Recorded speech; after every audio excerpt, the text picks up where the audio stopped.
Something I've been talking about lately that seems to be kind of an interesting topic of conversation revolves around the new generation of people who are serving on boards don't necessarily just want to do it to have the accolades and to network and to say that they're a part of X board, but don't waste my time and make me sit in a meeting. I want to do something. That's right, right. So are you nodding your head? So I'm assuming you're seeing that too. Absolutely. It's a different kind of, let me roll up my sleeves and get going here.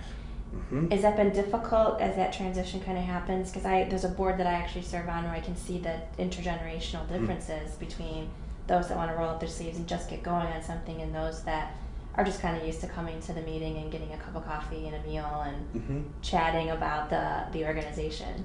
Yeah, actually it's difficult in both directions. So we get nonprofits all the time asking us, so what do we do about these young, energetic board members? And when they say young, they don't mean 20-somethings, they also mean 30 or 40-somethings who really want that level of engagement and who are really busy with family and work, but still want to have that hook into an organization more than just showing up, like you mentioned. It's also really hard for the individuals involved because they show up to the board meetings, they're expecting one thing, and they get sort of a more traditional passive board experience. And so we work really hard on both ends. I think part of it comes down to the nonprofit's responsibility. So we talk a lot with nonprofits about running a good board meeting. And you'd think that it's just as simple as, do you use Robert's rules and that sort of thing, but no, it starts with a great board packet that you send a week before that's really to the point. It starts with a really well thought out agenda, that you don't just use the same agenda every time, that you specifically engage board members, you don't just report to them, and that sort of thing. And it can take an organization's months or years to transition from their old mode of operating with the board to a new mode. Then the other tension that arises sometimes, like you're describing, is you do have traditional board members who are used to things working one way. Our opinion, though, is this new energetic, higher engagement model that so many younger board members want. We think that's actually critical in Southeast Michigan these days. Nonprofits need to raise more money. And certainly with the corporate support fading, they need to raise more individual money. They need to reach out more. And with staffs being as small as they are at organizations, board members need to do that. The old way of doing things doesn't work anymore. And I think even traditional board members recognize that. And the question is, how quickly can we help change that atmosphere among boards?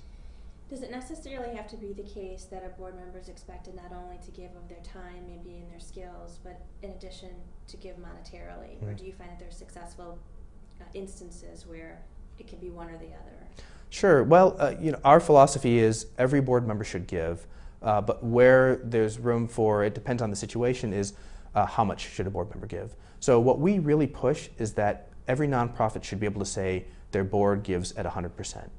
Not that they give $50,000 or $5,000, but rather they give it 100% just to show that there is some financial commitment. But that literally could be a $50 check from a board member, because board members shouldn't be selected just by means of their wealth. In fact, specifically, you'd be losing a huge amount of the population if you just expected that to happen. And so I think we're slowly shifting, small organizations more than the bigger ones, from this idea of when you join a board you must give a certain minimum. We're shifting to you must give us something, whether it's your time and your resources. And what we see in a lot of boards is folks sort of make that decision.